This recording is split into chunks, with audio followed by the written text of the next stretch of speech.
Hi hello స్నేహితులారా, కుశలమైన అందరూ? Welcome to Anu creations. ఏంటి మళ్ళీ కర్బుజ్జా పటకొచ్చింది అనుకుంటున్నారా? ఈసారి జ్యూస్ కాదులేండి, కర్బుజ్జా కుల్ఫీ ఐస్ క్రీమ్ చేస్తున్నాం.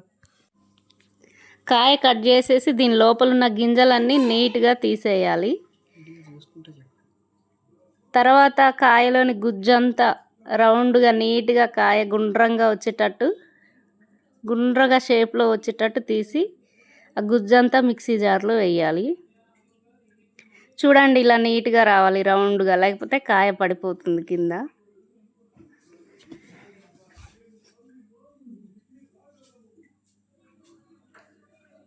అంతా మిక్సీ జార్లో వేసుకున్నాక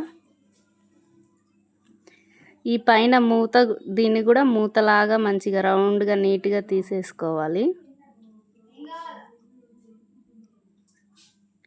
తర్వాత ఒక 3 చెంచాల షుగర్,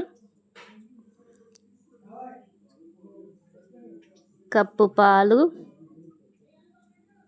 వేసేసి, పాలు కాచి చల్లార్చిన పాలు వేయాలి. కొన్ని వాటర్ వేసేసి మెత్తగా గ్రైండ్ చేసేసుకోవాలి.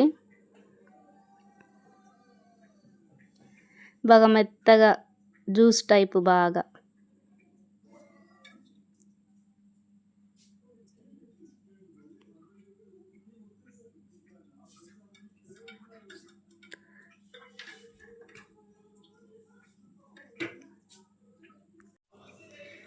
చూసారుగా, జ్యూస్ లాగా మెత్తగా తీసుకున్నాక కర్బూజాలో ఇలా నింపేసి దాని మూత పెట్టేసి ఫ్రిడ్జ్లో డీప్లో 7-8 గంటల సేపు ఉంచండి.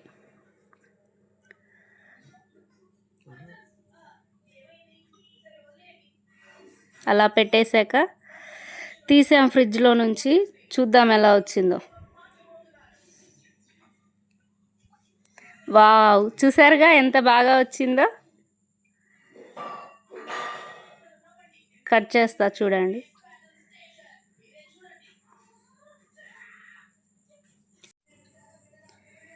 కట్ చేస్తున్నాను చూడండి. అబ్బా అబ్బా, చూస్తుంటేనే నోరు ఊరిపోతుంది. చూడండి ఎంత బాగా వచ్చిందో. మా చెర్రీ అయితే కట్ చేసిందా కూడా ఆగుతూనే లేడు. మీకు ఇష్టమైన షేప్లో కట్ చేసుకోండి. వావ్, మామ్ ఎంతసేపు కట్ చేస్తున్నా, ఉండరా బాబు. అయిపోతుంది, ఇదొక్కటి కట్ చేసి ఇచ్చేస్తా.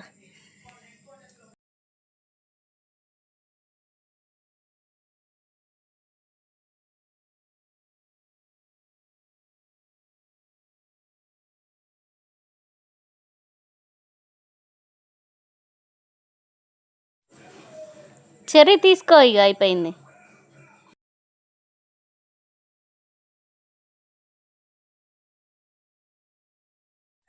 వావ్, సూపర్గా జ్యూసీగా ఉంది. Excellent ma'am.